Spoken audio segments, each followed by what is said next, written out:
I asked when is their wedding, and my daughter-in-law said, "We got married last weekend." The room went silent.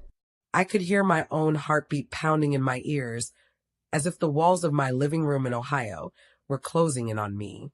My son, Alex, shifted uncomfortably on the couch, his eyes darting between me and Stephanie, his brand new wife, who wore a smug little smile like she had just won some secret prize. I froze, my teacup trembling in my hand. My mind refused to process it. Married? Last weekend? Without me? Without even a word. Stephanie leaned back, crossing her arms, enjoying every second of my shock. I tried to speak, but no words came. For a moment, it felt like someone had pulled the ground right out from under me. And then she said something else, something that made my chest tighten and my stomach drop to the floor. But before I tell you what she said, let me pause for a moment. Hello everyone, welcome to today's video. Let me know where you're watching from. You might just get a shout out in the next one. Don't forget to like this video and subscribe to the channel if you love stories like this. Now, let's get back to it. My name is Gina and I am 63 years old. I raised my son, Alex, on my own after his father, Michael, passed away when Alex was only 9. It was never easy, but I worked 2 jobs and gave him everything I could. I thought I raised him to be kind, respectful, and grateful. I thought he would remember the sacrifices I made. But as I stood there looking at Stephanie's smirk, I realized life doesn't always go the way we hope. Still, let me take you back to how all of this started, because trust me, it didn't begin with a wedding I wasn't invited to. It began months earlier, when Stephanie first came into our lives. Alex had always been a quiet boy, hardworking, with a gentle heart. When he first introduced Stephanie to me, I welcomed her with open arms. She was polite, pretty, and seemed to love my son. I even cooked her favorite meals when she came over. Mercy, my best friend from church, told me I was too kind. "Don't bend over backwards so fast," she warned. But that's who I am. I've always believed in kindness first.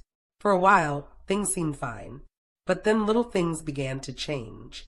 Stephanie didn't like the way I decorated my home. She made jokes about my clothes. She even told Alex, right in front of me, that maybe he should move on from his mother's old ways. It stung, but I brushed it off.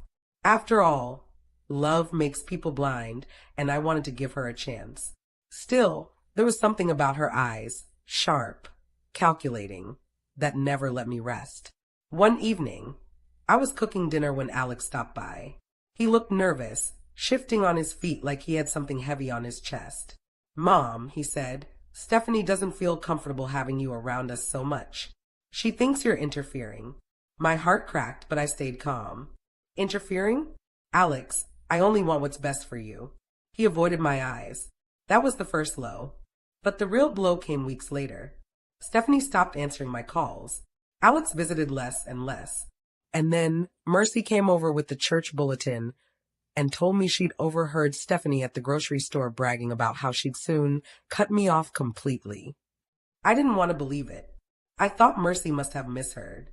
After all, no matter how proud Stephanie was, surely she wouldn't try to erase me from my own son's life. And then one sunny Saturday, Alex called. His voice was cheerful. "Hey, Mom, we're coming over this afternoon.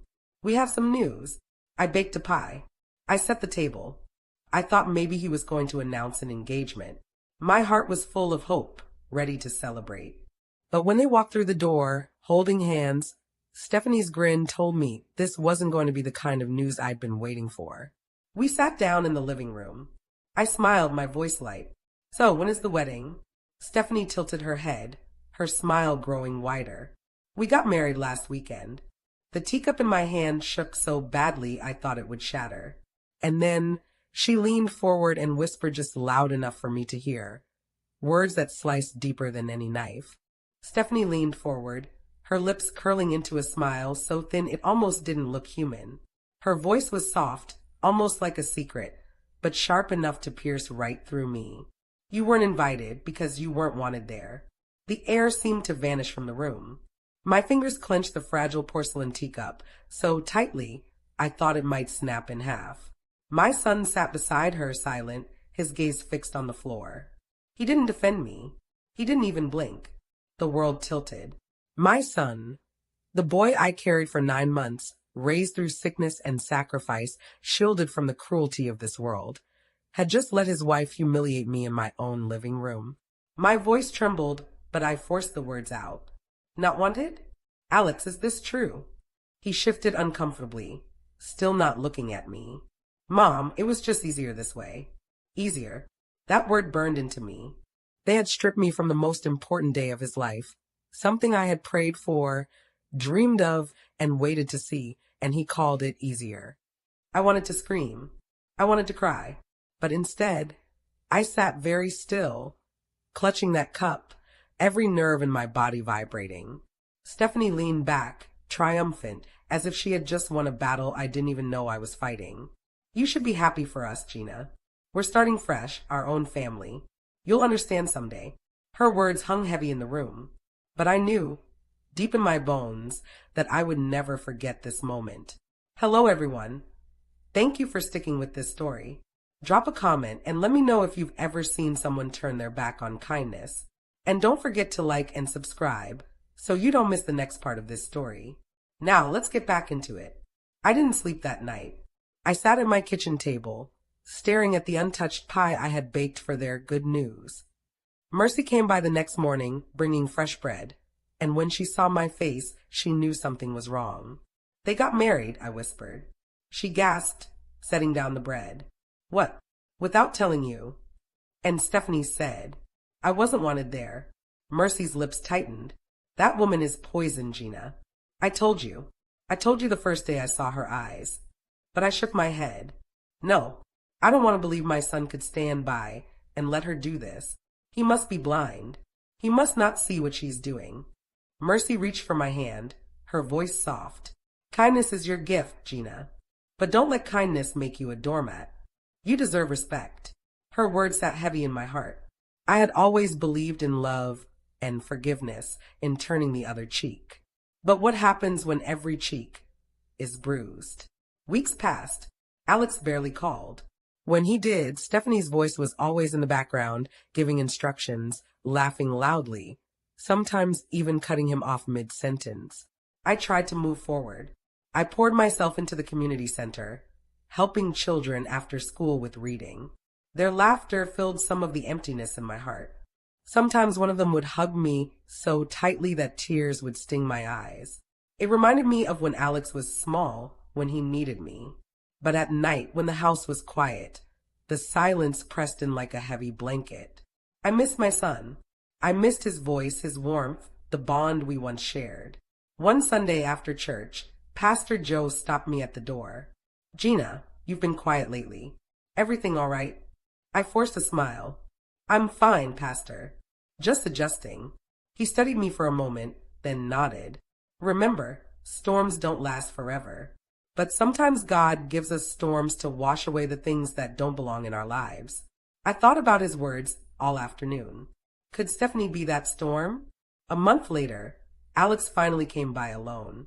He looked thinner, tired. His eyes darted around like he was afraid to be seen. Mom, he said, sitting down heavily, I know you're upset, but Stephanie thinks you're too controlling. She doesn't want you involved in our lives right now. My chest tightened. Alex, I'm your mother. I've never tried to control you. All I've done is love you.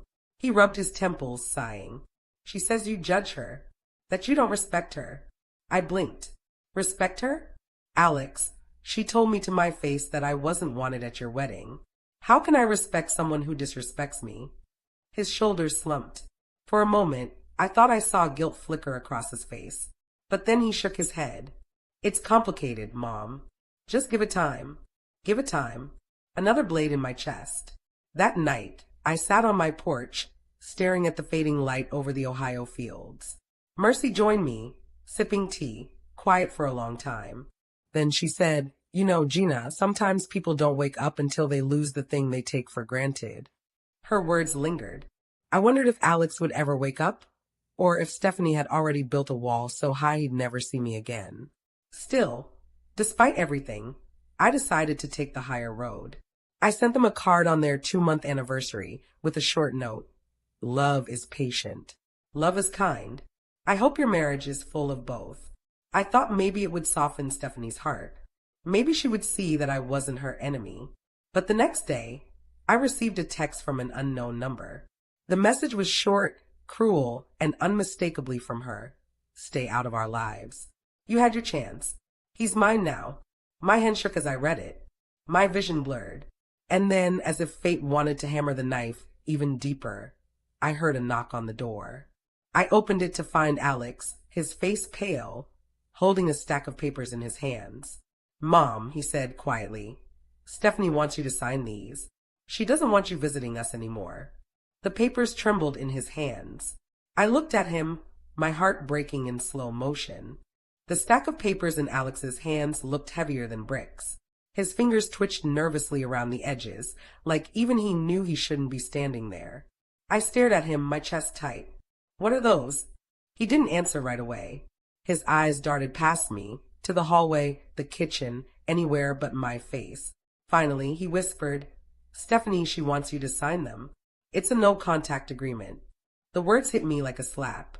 No contact. My voice shook. Alex, I am your mother. Why would you want me to sign something that says I can't see you? He flinched, lowering his eyes. It's not me, Mom. It's her. She says it's for the best. For the best. I stepped back, my breath catching. The best for who, Alex? Certainly not for me. And not for you either. Since when does a wife get to erase a mother? For a moment, his mask slipped. I saw pain in his eyes. Regret. But then it was gone, swallowed up by the weight of Stephanie's influence. He held the papers out to me like a soldier following orders. I don't want this, Mom. But if you don't, she said, she'll leave me. I felt the floor sway beneath me. My son, my flesh and blood, was being torn between his mother and a woman who wielded control like a weapon. Tears burned in my eyes, but I refused to let them fall in front of him. I lifted my chin. Alex, listen to me. If she truly loved you, she wouldn't make you choose. Love doesn't demand you abandon the people who raised you. Love builds bridges, not walls. His lips trembled, and for a split second I thought maybe, just maybe, he would tear the papers up and tell her no. But instead, he pressed them into my hand and whispered, just think about it. Then he turned and walked away, his shoulders hunched, as though he was carrying chains I couldn't break for him. That night, I sat at the kitchen table with the papers spread out in front of me. The legal language was sharp, cold, and final. It demanded that I stay away from their home, stop calling, stop showing up unannounced, and stop involving myself in their marriage. It was like being erased with ink. I poured myself a cup of tea, but it sat untouched, going cold. My mind spun in circles. Mercy came over later, and when she saw the papers, she gasped. Oh, Gina, she whispered, her hand covering her mouth. This is wicked. Absolutely wicked. I can't sign them, I said firmly. If I do, it's like admitting she's right. It's like giving her the power to say I don't matter. Mercy nodded, her eyes full of fire. Good. Don't you dare give her that satisfaction. You've given your life to Alex. He may be blind now, but one day he'll see who truly stood by him. Her faith in me was like a candle in the dark, but the loneliness still pressed heavy on my chest. Days turned into weeks. I didn't sign the papers, and Alex didn't come back. My phone stayed silent. To cope, I poured my energy into the kids at the community center. Their laughter gave me strength. Little Michael, a boy with missing front teeth, ran to me every day after school, shouting, Miss Gina, you're here. Those children reminded me that love wasn't always about blood. It was about presence. And I was determined to keep showing up, even if my own son had shut the door on me. But still, the ache never left. Some nights, I found myself staring at Alex's baby pictures, wondering where I had gone wrong. Was I too protective? Too soft? Or had Stephanie simply seen a weakness in him and exploited it?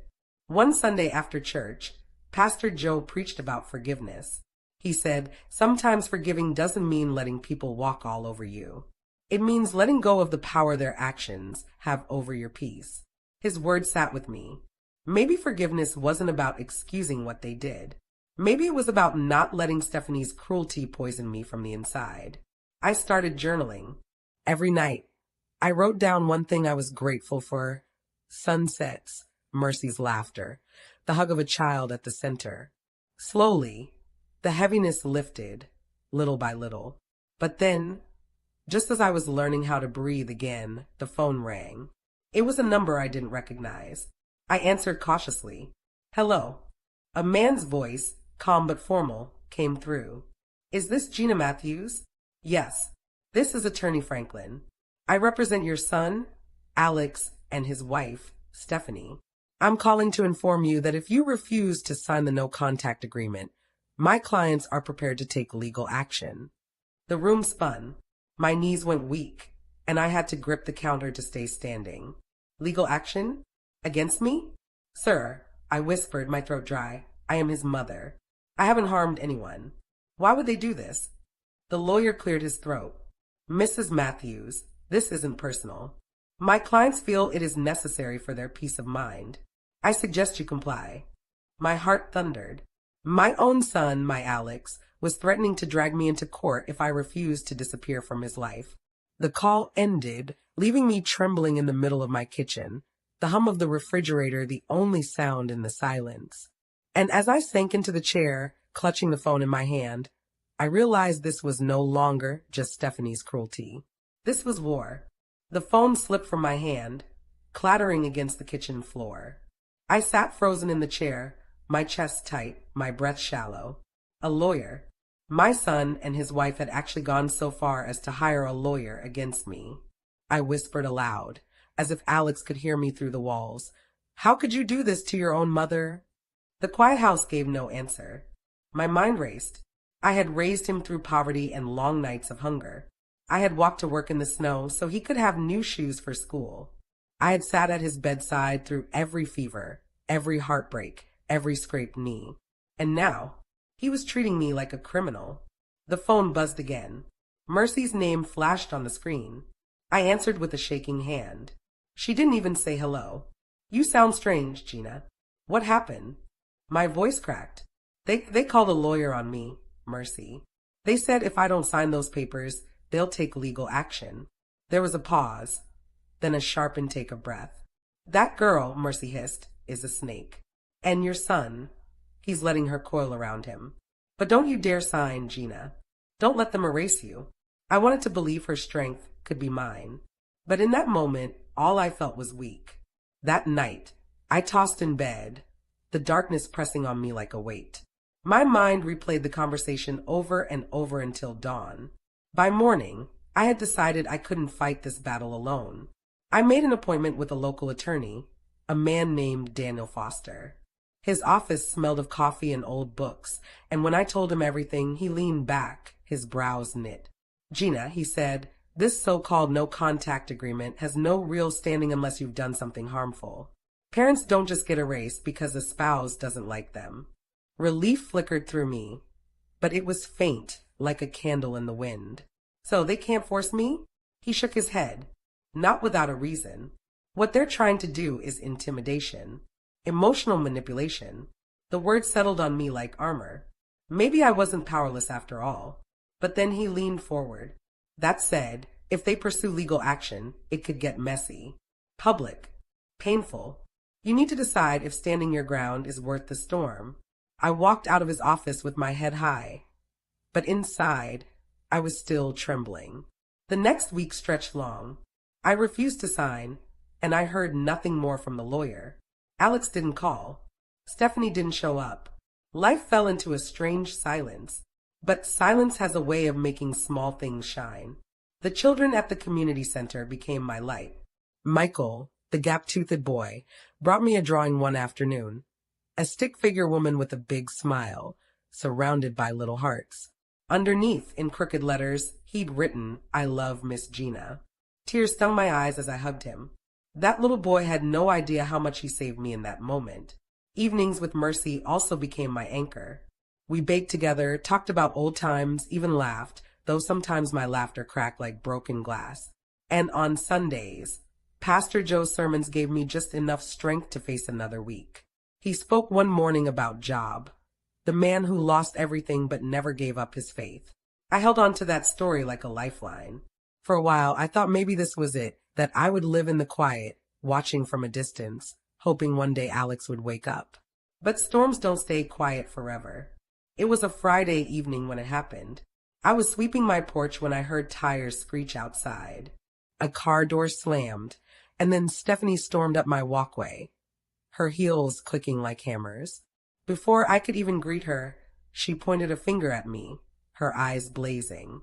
"You're ruining everything, Gina," she shouted. Alex was finally starting to focus on me. "But you just can't stay away, can you? You have to stick your nose where it doesn't belong." I froze, my broom still in my hand. "Stephanie, I haven't even called you in weeks." She sneered. "Oh, don't play innocent.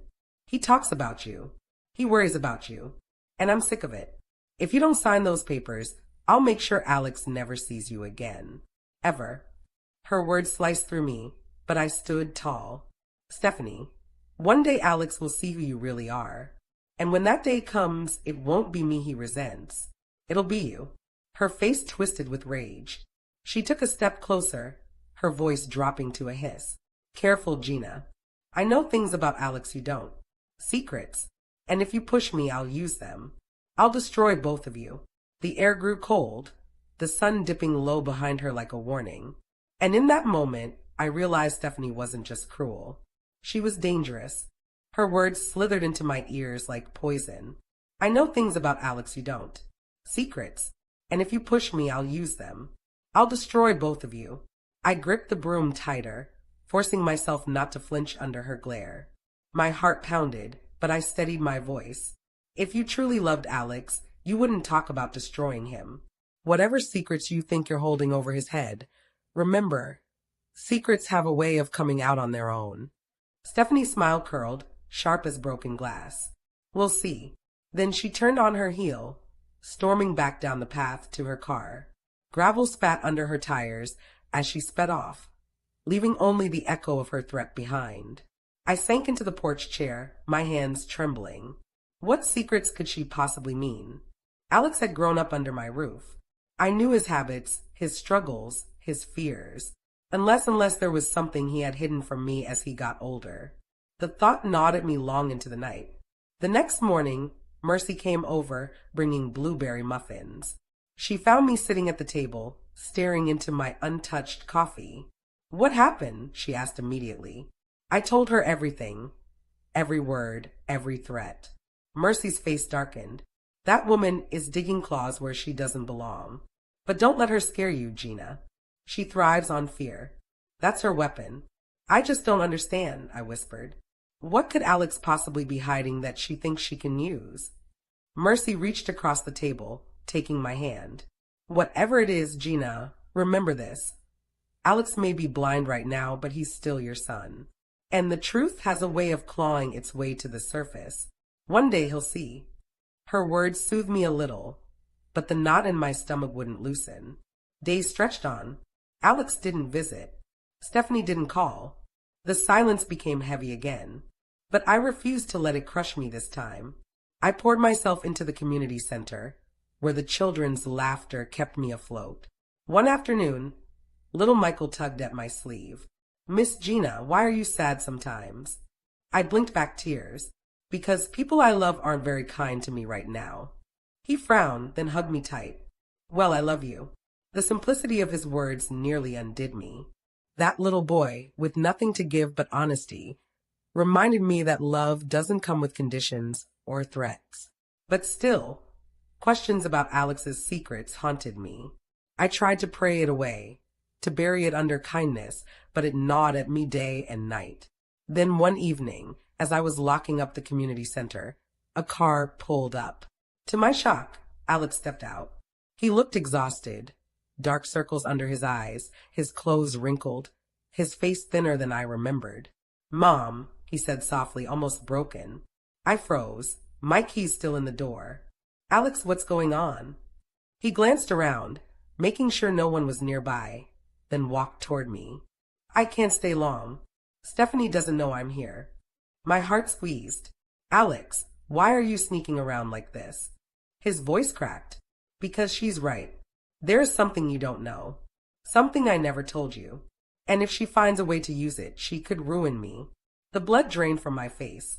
My son, the boy I thought I knew inside and out, stood trembling in front of me, carrying a secret so heavy that even I hadn't seen it. "What is it, Alex?" I whispered. He opened his mouth to speak, then stopped, his eyes wide, as headlights swept across the parking lot. Stephanie's car. She had followed him. Headlights washed over the parking lot, throwing long shadows against the community center wall. Alex froze beside me, his eyes wide like a deer caught in a trap. My heart dropped to my stomach as Stephanie's sleek black car screeched to a halt just yards away.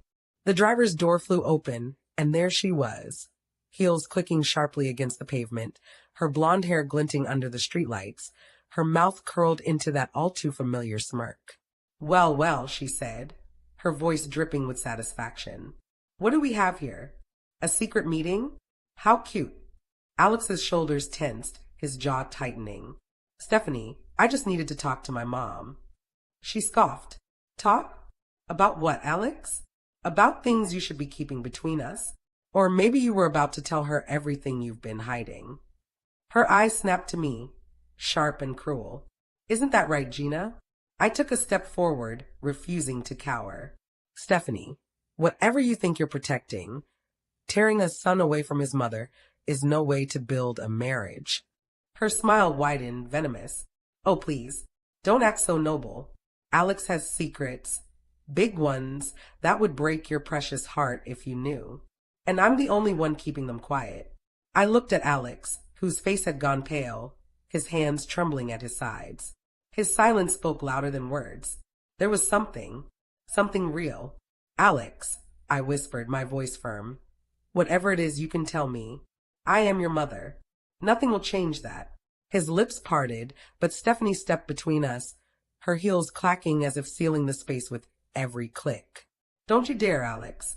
If you open your mouth, I'll make sure your whole life crashes down. You think your mother can protect you? She couldn't even get invited to our wedding."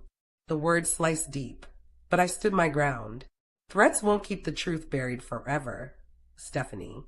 Secrets always have a way of crawling out of the dark." Her eyes narrowed, her voice low and cutting. "Careful, Gina. If you keep meddling, I'll make sure Alex pays the price." She grabbed his arm, yanking him toward the car. For a moment he resisted, his eyes meeting mine, pleading silently. But then his shoulders slumped and he let her drag him away. I stood there, shaking in the night air, watching as my son was swallowed back into her control. The next morning, I could barely focus on anything. My hands fumbled with the coffee pot, my mind replaying the scene again and again. What secret could Alex be hiding that gave Stephanie this much power? Drugs? Debt? Something from his past? Mercy came over as she always did on Saturdays, carrying a basket of fresh rolls. She stopped short when she saw my face. "What happened?" she demanded. I told her everything. The parking lot, the threats, Alex's silence. Mercy slammed the basket down. "That girl is blackmailing him. It's the only explanation. She's got him under her thumb with some secret, and she's using it to keep him away from you." Her words rang true. It wasn't just manipulation anymore, it was control. And Alex was trapped. I rubbed my temples. But what can I do? I don't even know what the secret is.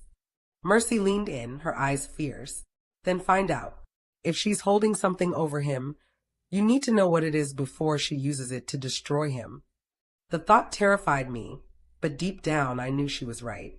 Life carried on in its strange half-rhythm. I still went to the community center, still baked with Mercy, still sat in church every Sunday. But underneath, I felt like a storm cloud was gathering, ready to burst. Then one afternoon, Pastor Joe stopped me on my way out of church. "You've been carrying a heavy burden, Gina," he said softly. I forced a smile. "I'll be all right." He shook his head. "Sometimes silence can bury us. Don't be afraid to seek the truth, even if it hurts." His words settled in me like a seed. Maybe it was time to stop waiting for Alex to break free. Maybe it was time for me to dig. The digging began small. I asked neighbors if they'd seen Alex around. I asked mutual friends if he seemed different. Little bits of information trickled in. One neighbor mentioned seeing him at odd hours, slipping into places he normally wouldn't go. Another hinted he might be having money troubles, though no one knew why. Then Mercy told me she'd overheard something at the grocery store again. Stephanie bragging to a friend. She said Alex would never leave her, Mercy reported, because if he did, she'd ruin him. The puzzle pieces were starting to form, but I still didn't know what the picture was. One evening, I sat at my kitchen table with Alex's childhood photo album spread out before me. His smiling face as a boy stared back at me, innocent and bright. I whispered to the photos, "What have you gotten yourself into, son?" The phone rang, breaking my thoughts. It was an unknown number. "Hello." Silence for a moment, then a shaky voice. "Mom, it's me." My breath caught. "Alex." His voice was barely a whisper. "I don't have much time. I needed to hear your voice." Tears sprang to my eyes. "Oh, Alex, you don't need to sneak around to talk to me. You can always come home." His breath hitched. "I want a mom." "I do. But if Stephanie tells what she knows, everything I've built could collapse. My job, my reputation, it would all be gone." I pressed the phone tighter to my ear. "Alex, whatever it is, we can face it together. Secrets lose their power when you shine a light on them." He sniffed, his voice cracking. "I can't. Not yet." "Why not?" I asked gently. Before he could answer, I heard a door slam and Stephanie's sharp voice in the background. "Who are you talking to?" The line went dead. I sat frozen, the dial tone buzzing in my ear. The next day, I poured out my heart to Mercy. He called Mercy. He wanted to tell me. He's desperate. I could hear it in his voice. Mercy frowned, her arms crossed. "Then we need to be ready. If he's too afraid to tell you, that means whatever she's holding over him is big, bigger than we think." Her words echoed my own fears. But before we could plan anything further, the storm came crashing down faster than I expected. It was a Wednesday evening when the knock came at my door. I opened it to find Alex standing there, alone, soaked from the rain, his face pale and drawn. His hands shook as he clutched a small envelope. "Mom," he whispered, his voice breaking. "I can't do this anymore. I need to tell you the truth." My heart pounded as I pulled him inside, guiding him to the couch. He handed me the envelope with trembling hands.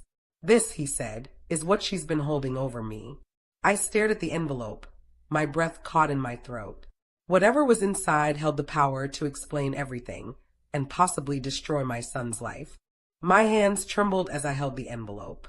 The paper was damp from the rain, its edges curling, but it felt heavy in a way that had nothing to do with weight. Alex sat hunched on the couch, his eyes fixed on the floor, as if he couldn't bear to watch. "Alex," I whispered, my voice catching. "Whatever this is, you don't have to face it alone anymore." He didn't answer, only pressed his fists against his knees. Slowly, I tore the envelope open. A stack of papers slid into my lap. At first, they didn't make sense. Official-looking forms, letters, copies of checks. Then, as my eyes scanned the words, the truth hit me like a blow to the chest. My son had been accused of embezzling money from his company. I gasped, flipping through the papers. They showed transfers, unexplained withdrawals, documents with his signature scrawled across them. But one thing stood out immediately. The handwriting on some of the forms didn't match Alex's. "Alex," I said sharply, "did you do this?" His head shot up, eyes wide and wet. "No. Mom, I swear on my life I didn't. But Stephanie, she has these papers. She says if I ever leave her, she'll take them to the authorities and tell everyone I stole money. I'll lose everything, my job, my freedom, my name." I pressed a hand to my chest, fighting to steady my breathing. "Then who did?" He swallowed hard. "I don't know, but someone forged my signature. And she has proof of the transfers that came from my department's accounts. It looks bad, Mom. Really bad." For a moment, the room was silent except for the storm raging outside. The truth was out, and it was worse than I had imagined. Once the initial shock passed, my instinct took over. "Alex, listen to me. If these are forgeries, then there has to be a trail. Someone set you up, and Stephanie is helping cover it." He shook his head. "You don't understand. Even if I can prove it, just the accusation could ruin me. People don't wait for the truth anymore. They'll see my name and the word embezzlement, and I'll be done." His voice cracked, and for the first time since he was a boy, he buried his face in his hands. My heart broke for him, but deep inside, a spark of determination lit. "No," I said firmly. "You are not done. You are my son, and I will not let this destroy you." The following days blurred together. Alex stayed with me, too afraid to return to Stephanie's house. He barely ate, barely slept, jumping at every phone call. Mercy came by and nearly dropped her teacup when I told her. "Good Lord," she whispered, fanning herself. "That woman is a snake. She's been holding this over him the whole time." I nodded grimly. "And if she decides to go public with it, Alex could lose everything." Mercy leaned forward. "Then we have to get ahead of it. Find out who really did this before she makes her move." Her words matched the storm inside me. It wasn't enough to comfort Alex. We had to fight back. But even as we tried to make a plan, life found ways to remind me of its quieter moments. One morning, I found Alex in the backyard, sitting on the old swing set he used to play on as a child. His head was bowed, his fingers tracing the rusted chain. "You know," I said softly, "you used to beg me to push you higher. You'd yell, 'Higher, Mom, higher.'" He gave a small, broken laugh. "I remember. I thought if I swung high enough I could touch the sky." I sat beside him. "Alex, no matter how high or low life swings you, you'll always land on your feet as long as you don't give up." For the first time in days, his eyes softened. "Thanks, Mom." That quiet moment gave me strength. But peace never lasted long. 2 nights later, as we sat eating dinner, there was a sudden pounding on the door. Alex went rigid, his fork clattering onto the plate. I hurried to the door and opened it. 2 men in dark suits stood on the porch, rain dripping from their coats. One of them held up a badge. "Ma'am, is Alex Carter here?" My blood ran cold. Alex appeared behind me, pale as a sheet. "What's this about?" The man's voice was flat. "Mr. Carter, we'd like to ask you some questions regarding financial discrepancies at your company. We can do this here, or you can come with us to the station." I gasped. The nightmare had arrived at our doorstep. The living room suddenly felt too small, the air thick with dread. Alex's face was ashen, his lips pressed into a thin line as the 2 men stepped inside, their shoes leaving wet prints on my floor. "Mr. Carter," the taller one said, "this will only take a few minutes. We just need clarification on some documents." Clarification. The word felt like poison. Alex nodded stiffly, sitting down on the edge of the couch. I hovered behind him, clutching the back of a chair so tightly my knuckles turned white. The other man pulled out a folder and set it on the coffee table.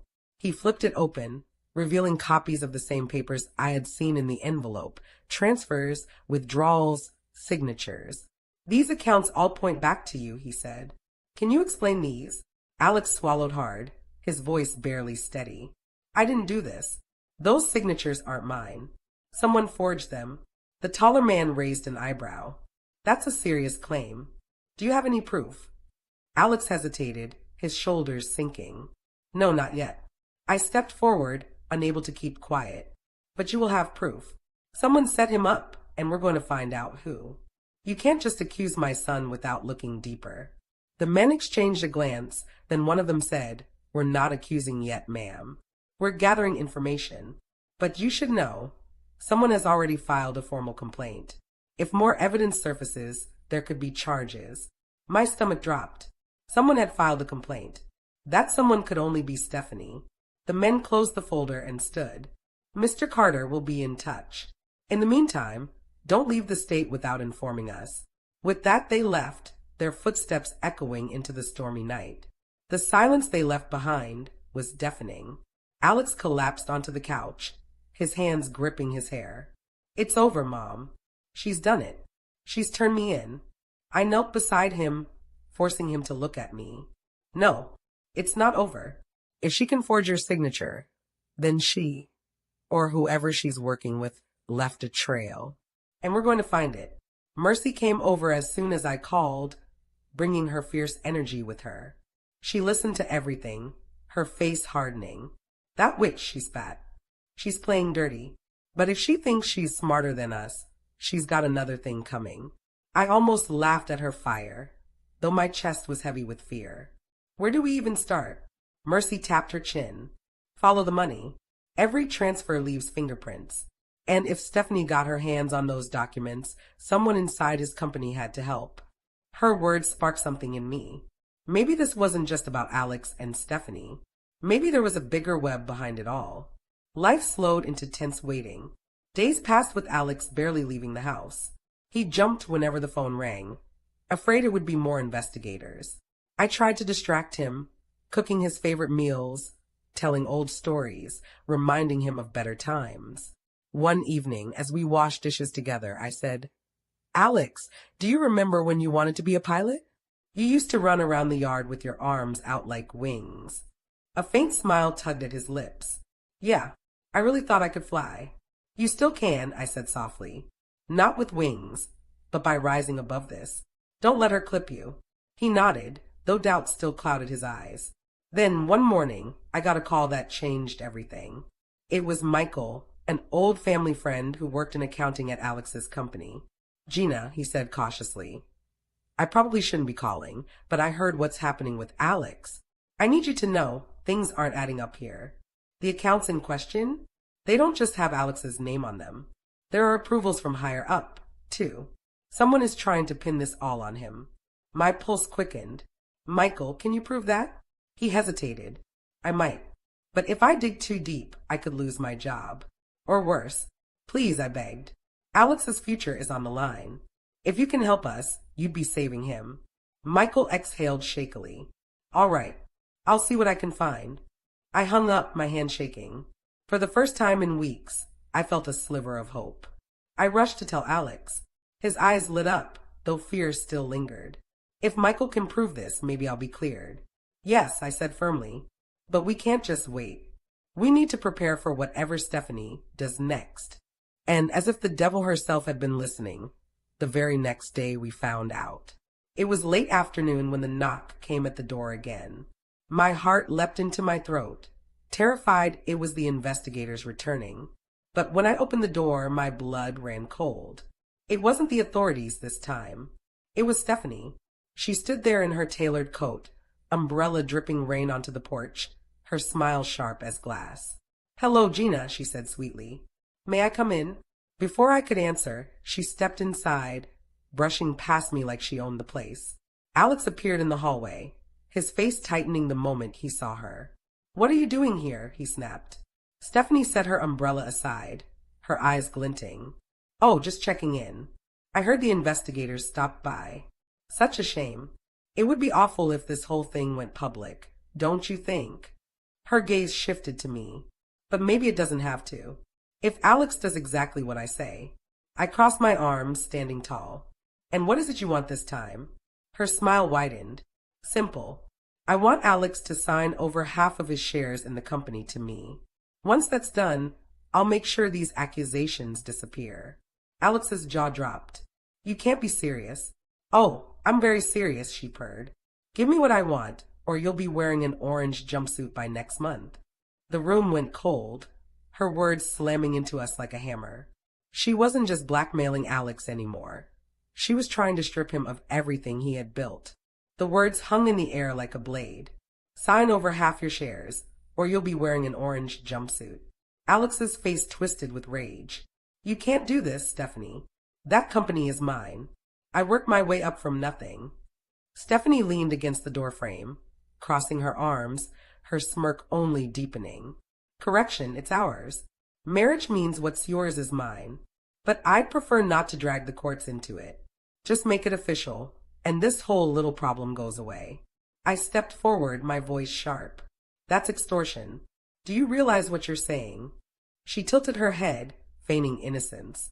Call it whatever you like, Gina. I call it smart business. You wouldn't want your son to suffer, just because you're too stubborn to see reason. Alex's fist clenched, his knuckles white. Get out, he hissed. For the first time, her smile wavered, but only for a second. She picked up her umbrella, smoothed her coat, and looked directly at me. You'd better talk some sense into him, Gina. Because if he doesn't do what I say, I'll make sure his name is dragged through every courtroom in the state of Ohio. With that, she clicked out the door, the sound of her heels echoing like gunshots. The silence that followed was unbearable. Alex sank into the couch, his head in his hands. What am I supposed to do, Mom? If I give her the shares, she wins. If I don't, I lose everything. I sat beside him, putting my arm around his shoulders. No, son. If you give her what she wants, you'll lose yourself. And that's worse than losing any company. The next day, Mercy came over with her usual fire. When she heard what Stephanie had demanded, her eyes nearly popped out of her head. That witch, she shouted, slamming her palm on the table. She's not just trying to ruin Alex, she's trying to own him. You can't let her do this. I nodded. We won't. But we need proof. Something that shows she's behind this scheme. Mercy's eyes narrowed thoughtfully. Maybe Michael can help. If there are higher-ups involved in this embezzlement, Stephanie has to be connected to one of them. People like her don't get dirt like that on their own. Her words sparked something inside me. Yes, she had to get those documents from somewhere. If we can trace her source, maybe we can bring her down. Alex, though, still looked defeated. Even if we find proof, she could leak the accusation before we clear my name. That would ruin me anyway. I took his hand, squeezing it tight. Sometimes the only way to beat a bully is to shine a light, so bright they can't hide anymore. We have to be brave. The following week was a strange limbo. Alex avoided his phone, terrified of Stephanie's calls. I could see the war inside him. Fear battling hope, doubt battling trust. One afternoon, we went for a walk around the neighborhood, trying to clear our minds. Kids rode bikes past us, laughing, and for a brief moment I saw Alex smile. Do you remember when I taught you to ride your bike? I asked. He chuckled softly. You ran alongside me for blocks until I got the hang of it. You were out of breath, but you wouldn't let go of the seat. I smiled. That's what being a mom is. Running beside you until you can ride on your own. And right now I'm still running. His eyes softened and he whispered, I don't deserve you. I stopped walking, taking his shoulders firmly. Alex Carter, don't you ever say that again. You made mistakes, maybe trusted the wrong person, but you are still my son. And I will fight for you until my last breath. It was a quiet moment, but it gave him strength. And me too. That night my phone rang. It was Michael again. I found something, he whispered urgently. There are multiple accounts tied to the same transfers. And guess what? One of the authorizations belongs to Stephanie's cousin, Ryan. He works in corporate. I think she and Ryan orchestrated this and pinned it on Alex. My pulse raced. Michael, that's huge. Can you get proof? He hesitated. I can try. But if they catch me digging, I could lose everything. Please, I begged.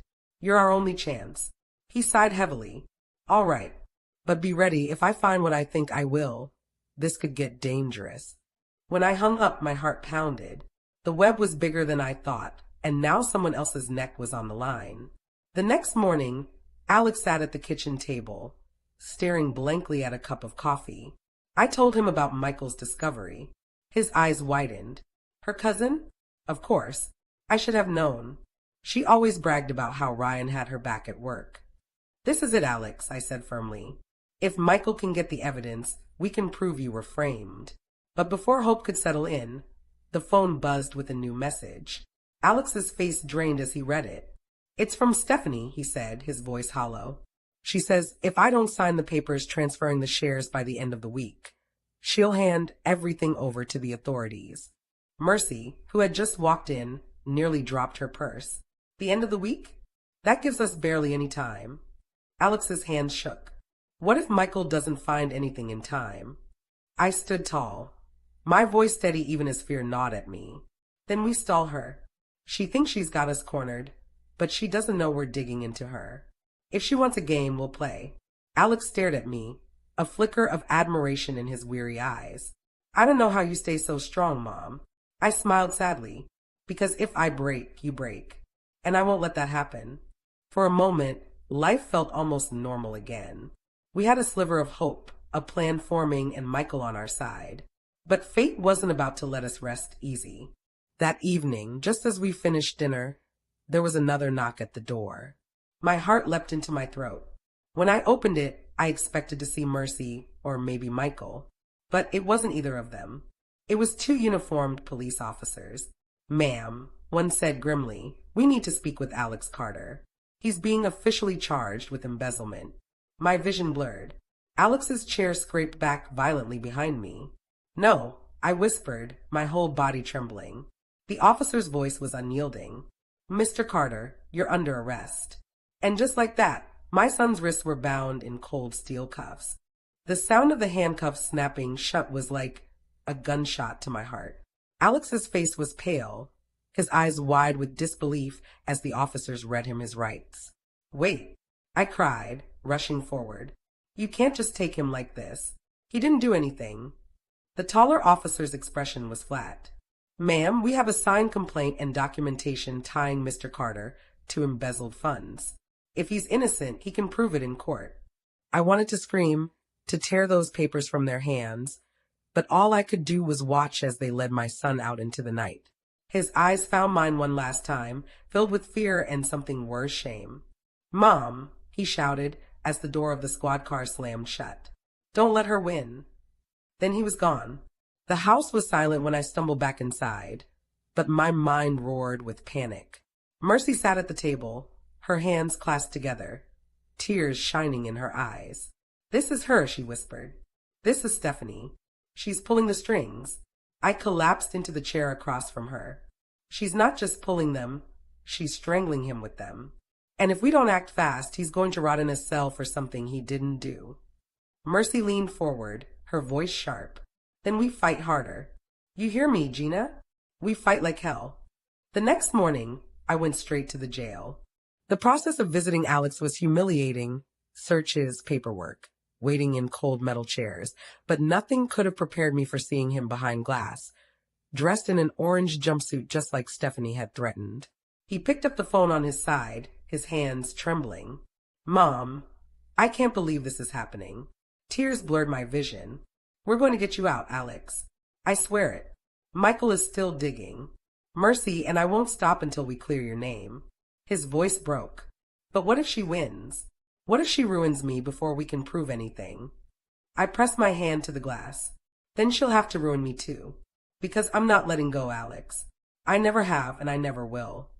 For a moment, he closed his eyes, breathing deeply, as if my words were the only thing holding him together. Later that day, I sat in the lawyer's office, the smell of old paper and coffee filling the air. The man was kind but blunt. "Mrs. Carter, your son is in serious trouble. The evidence against him looks solid on the surface. Unless we can find proof of forgery or another party's involvement, the jury will see him as guilty." My chest tightened. "So you're saying without new evidence, he's finished?" The lawyer nodded gravely. "Yes, but if what you've told me about this cousin Ryan is true, then that's the thread to pull. Give me something solid, and I can start unraveling their case." It was both terrifying and hopeful. Everything depended on Michael. At home, Mercy was waiting with her sleeves rolled up like she was preparing for battle. "I've been making calls," she announced. "A friend of mine used to work with Ryan. Says he's always been shady. If there's dirt on him, we'll find it." I hugged her tightly. "I don't know what I'd do without you." "You'd do the same for me," she said firmly. "Now, let's focus on saving your boy." That evening, I tried to rest, but sleep wouldn't come. I wanted the quiet house, my eyes landing on Alex's childhood trophies on the shelf, soccer, spelling bees, even the silly ribbon for best smile he got in 3rd grade. I touched the dusty plastic figures, whispering to the empty room. "I'll fix this, Alex. I'll bring you home." The quiet strength of that promise kept me going. The following day, my phone rang. "Michael." "I've got something," he said, his voice low and urgent. "Emails between Ryan and Stephanie. They discuss moving funds, covering tracks, even mention pinning it on Alex. If I can get copies, this could blow the whole thing wide open." Hope surged in my chest. "Michael, that's it. That's what we need. But there's a problem," he continued. "These emails are on a restricted server. If I pull them, I'll be exposed. They'll know it was me." "Then let me help," I said without hesitation. "Tell me what to do." There was silence on the line. "Gina, if you get caught, it won't just be Alex they go after. They'll come for you too." "I don't care," I said firmly. "He's my son. Tell me what I need to do." Michael sighed. "All right, but this is going to be risky. Before I could even begin to prepare for whatever Michael had in mind, the world came crashing down again. I was at the jail for another visit when Alex leaned across the glass, his face pale. "Mom," he whispered. "Stephanie came to see me." My stomach dropped. "What did she say?" His voice trembled. "She told me she'd make this all disappear if I signed the papers giving her half the company. She said the longer I wait, the harder it'll be to save myself." My blood boiled. "She's cornering you while you're locked up. That's evil." Alex's eyes were desperate. "Mom, maybe I should just do it. Maybe I should give her what she wants and make this stop." I slammed my hand against the glass, startling him. "No, that's what she wants, for you to give up. If you hand her everything, she wins forever. You can't let her." He stared at me, torn, broken. "Then what do I do?" I swallowed hard, forcing myself to stay calm. "You hold on a little longer. Michael is close to finding proof. We just need time." But time was exactly what we didn't have. That night, as Mercy and I sat in my kitchen planning our next move, headlights swept across the window. A car door slammed. Then another knock rattled the door. I opened it, bracing myself. This time, it wasn't the police. It was Stephanie herself. She stepped inside without waiting, her eyes flashing with triumph. "You've lost, Gina," she said coldly. "Alex is behind bars, and unless he gives me what I want, he'll stay there. You should tell him to do the smart thing before it's too late." I stood tall, refusing to let her see fear. "And what if we find proof it was you and Ryan all along?" Her smile was chilling. "Then good luck proving it before the trial." She leaned closer, her voice a venomous whisper. Tick-tock. And with that, she left, her perfume lingering like poison in the air. Stephanie's perfume still lingered in the air long after she slammed my front door. I stood frozen in my own kitchen, the venom of her words echoing in my mind. Tick-tock. The way she'd whispered it, it was more than a threat. It was a countdown. She believed she had already won. Mercy broke the silence first. "Gina, she's bold enough to come into your home, taunt you to your face, and then walk out like she owns the world. She thinks you're weak. She thinks you'll cave." I turned, gripping the edge of the table, so hard my knuckles ached. "Then she doesn't know me at all." The next morning, Michael showed up at my door, his eyes bloodshot, his laptop bag slung over his shoulder. "I stayed up all night," he said, stepping inside. "I found a way into Ryan's email archive, but it's not simple. The files are encrypted. I can only pull them if I physically access one of his devices, laptop, tablet, even his phone. If I get in, we'll have the evidence we need." Mercy's eyes widened. "And how do you plan on getting your hands on Ryan's laptop? He's not exactly going to hand it over." Michael's jaw tightened. "He has a vacation home near Lake Tahoe. I heard from a friend he's heading up there for the weekend. If I can get in while he's gone." "You're talking about breaking in," I interrupted. He didn't answer, but his silence said enough. Later that day, I went to see Alex. The routine of metal doors clanging shut behind me and guards scanning me down was starting to feel like some cruel ritual. When he sat across the glass from me, I saw how much he'd changed already. His cheeks were hollow, his eyes rimmed red, his spirit weighed down. "Mom," he whispered, "it's bad in here." I gripped the phone so tightly my fingers ached. "What happened?" He swallowed hard. "There are guys in here who think I'm rich because of the company. They keep asking for favors, for money on the outside. I don't have anything to give them.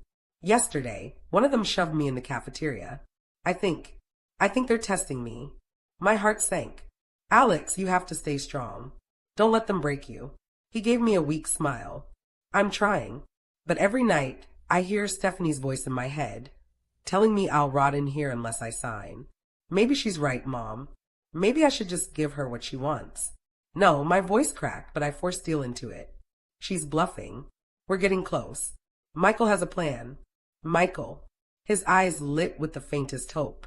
"Yes, he found a way into Ryan's emails. If he pulls them, it'll prove everything. You just need to hold on, Alex. Promise me you'll hold on." For a long moment, he said nothing. Then he pressed his hand against the glass. I pressed mine back. "Okay," he whispered.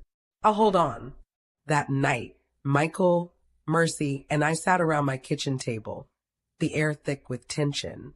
I'll need a lookout, Michael said, sketching out a crude map of Ryan's Tahoe property. The place has cameras, motion sensors. I can disable some, but not all. If I go in alone, the risk is huge. But if one of you comes with me— Mercy shot me a look. Gina, you can't. You've already been targeted enough. Let me go with him. No, I said firmly. I'm not sitting on the sidelines while my son rots in jail. If Stephanie wants a war, then I'm marching into the battlefield too. Michael hesitated. This isn't just about bravery. If we get caught, it's breaking and entering. You could end up in jail right next to Alex. I met his gaze, unflinching. Then at least I'll know I tried. The drive to Lake Tahoe was long and tense, the dark pine trees pressing in on either side of the road.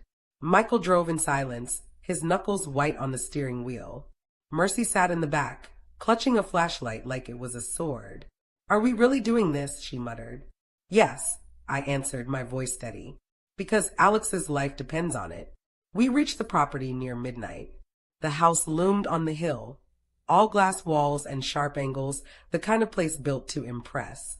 Michael parked down the road, and we hiked up through the trees, our breath misting in the cold night air.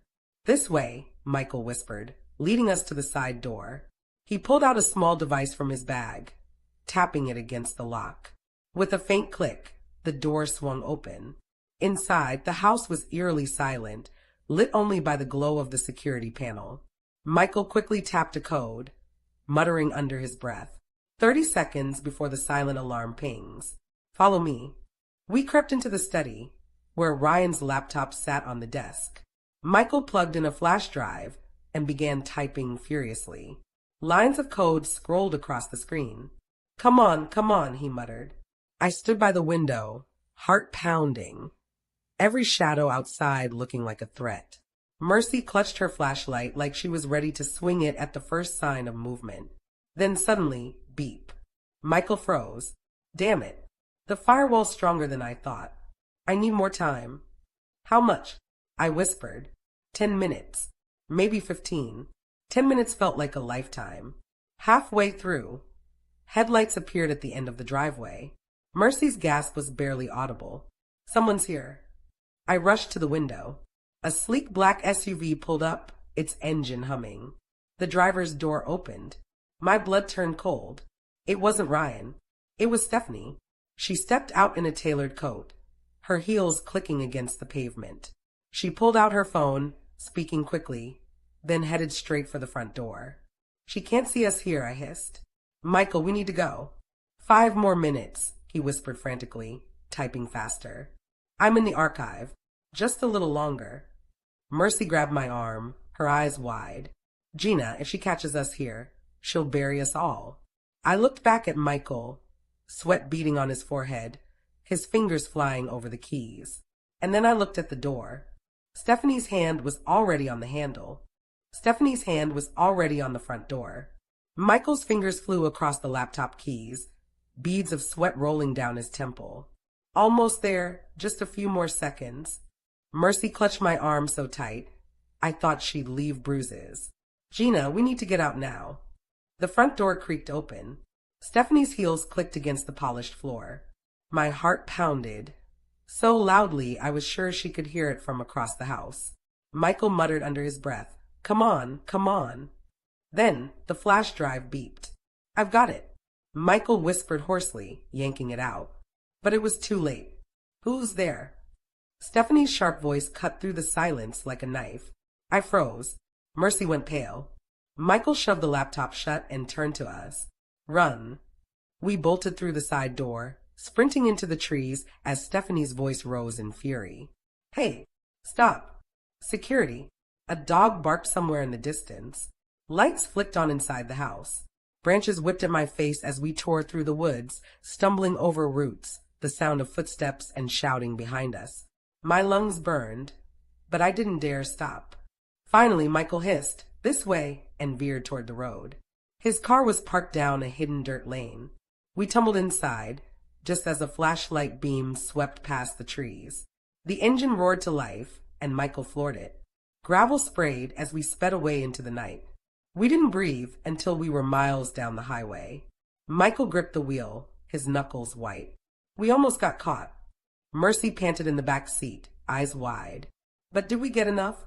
Michael held up the flash drive like a trophy. More than enough. If the files are as damning as I think, Stephanie and Ryan are finished. Relief flooded my chest, but it was fragile. We still had to prove it. Back at my house in Nevada, Michael plugged the flash drive into his laptop. Lines of emails filled the screen, each one worse than the last. Ryan and Stephanie's scheme was laid out in cold, arrogant detail. They discussed siphoning money, falsifying documents, even joked about Alex being too trusting to notice. And then the smoking gun. An email from Stephanie herself. If Alex goes down, all the better. Once he's out of the way, the company is ours. Mercy gasped. That's it. That's the proof. Tears filled my eyes. We can save him. Michael nodded. We need to get this into the right hands. Fast. The lawyer, the court, maybe even the press. The next morning, I marched into Alex's lawyer's office with the flash drive clutched like a lifeline. He scanned through the emails, his eyes widening with each one. This is incredible. It proves conspiracy, fraud, malicious intent. With this, we can not only clear Alex, but also bring charges against Stephanie and Ryan. Hope surged inside me, fierce and burning. Then let's do it. Let's bring them down. But in jail, Alex was hitting his breaking point. When I visited, he looked worse than ever, his lips swollen, a bruise on his jaw. My stomach twisted. Alex, what happened? He tried to smile but winced. It's nothing. Just a disagreement. Disagreement. I pressed my hand to the glass. You're being hurt, aren't you? He lowered his gaze. Mom, I don't know how much longer I can hold on. Every day it's harder. Every day she feels closer to winning. Tears stung my eyes. No, Alex. Listen to me, we have proof now. Michael found the emails. Your lawyer is preparing to present them. Just hold on a little longer. His eyes filled with tears. You really think this nightmare will end? I don't just think it, I said fiercely. I know it. The trial came quickly, the courtroom buzzing with whispers as Stephanie strutted in wearing a sharp navy suit, Ryan at her side. She looked untouchable, smug, her chin high. I sat behind Alex, my hand on his shoulder. He was pale but steady, his eyes locked on the judge. Stephanie smirked at me across the aisle. In her eyes, this was already over. But then Alex's lawyer stood and presented the flash drive. One by one, the damning emails were displayed on the screen for the entire court to see. Gasps rippled through the room as Stephanie's words echoed, her cruelty laid bare. If Alex goes down, all the better. Her smile faltered. Ryan shifted uncomfortably in his seat. By the time the last email was read, the courtroom was dead silent. The judge's gavel cracked like thunder. This evidence is compelling. Charges against Alex Carter are hereby dismissed. And given the content of these emails, I am ordering an immediate investigation into Stephanie Matthews and Ryan Carter for fraud and conspiracy. The room erupted. Stephanie's face went white, then red with fury. She jumped to her feet, shouting, "This is a setup. A lie. He's guilty." But no one listened. The officers moved toward her. Ryan stood frozen, his hands trembling as he realized the game was over. And Alex, my boy, turned to me with tears streaming down his face. "We won, Mom," he whispered. The days that followed were a whirlwind. Stephanie and Ryan were arrested, their assets frozen, their reputations shattered. The same newspapers that had once praised Stephanie now plastered her mugshot on the front page. Alex was free, but he was changed. Jail had scarred him, but it had also hardened him. He came home thinner, quieter, but with a fire in his eyes I hadn't seen before. One evening, as we sat on the porch, he turned to me. "Mom," he said softly, "I don't know how to thank you. You saved me." I shook my head. "No, Alex. You saved yourself by holding on. I just reminded you of who you are." He smiled faintly, leaning back in his chair. "I'll never let anyone use me again. Especially not someone like Stephanie." Mercy, sitting nearby, chuckled. "Good, because if you do, Gina and I will come storming in again." We all laughed, the sound mingling with the Nevada wind, light and free. Weeks later, I ran into Stephanie's parents at the grocery store. They avoided my eyes, their faces pale with embarrassment. Word had spread fast about her downfall. I almost felt pity. Almost. But then I remembered the nights I cried myself to sleep, the bruises on Alex's face, the sound of that jail door slamming shut. No, Stephanie had chosen her path. In the end, Alex rebuilt his life. He returned to the company, stronger and wiser, with Mercy and Michael by his side. Together, they worked to undo the damage Stephanie and Ryan had caused. As for me, I found peace in knowing I had fought for my son with every ounce of strength I had. And I learned something important. Kindness doesn't mean weakness. Standing up for what's right, even when the odds are impossible, that's where true strength lies. Because sometimes the sweetest revenge isn't anger. It's survival. It's freedom. It's watching those who tried to destroy you crumble under the weight of their own greed. And as I sat on my porch that evening, the sun setting over Nevada, Alex by my side, I knew one thing for certain. Stephanie's countdown had run out. Ours was just beginning.